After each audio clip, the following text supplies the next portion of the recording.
Првиот впечаток се добива од надвор.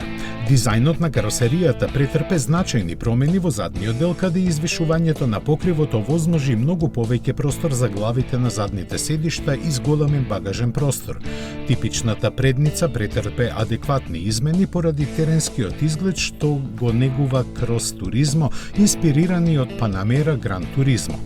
Најавен за ова лето, Тајкан Крос Туризмо својот поход ќе го започне од 5 важни пазари, а тоа се Соединетите Американски држави, Обединетото кралевство, Норвешка, Холандија и Германија. Останатите ќе причекаат до следното обавестување закажано за почетокот на продажбата.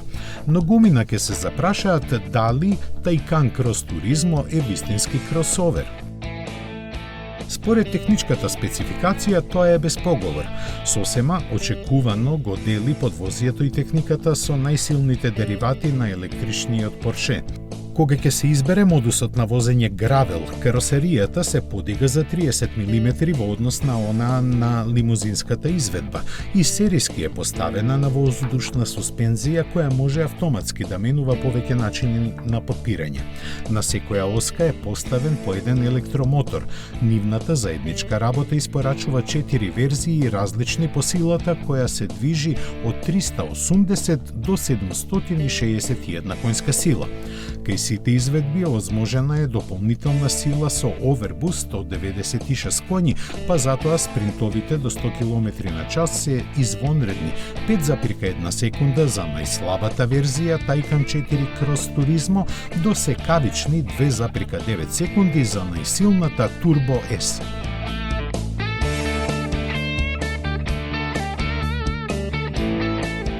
Тајкан Крос Туризмо работи на систем од 800 волти наместо на 400 волти што се употребува за обични електрични возила. Стандардната Performance Battery Plus содржи 33 модули, секој составен од 12 индивидуални келии кои формираат капацитет од 93,4 kWh. Ниската поставеност дава одлично тежиште за врвни перформанси и безгрижни излети во асфалтот. За активната и пасивната безбедност се грижи будното око на електрониката надгладувана од интегрираниот Porsche 4D шасис контрол, кој ги анализира и синхронизира сите системи во реално време. Опременоста е богата уште од почетната изведба, но за цената ќе почекаме неколку недели пред лансирањето, кога ќе започне примањето на нарачките.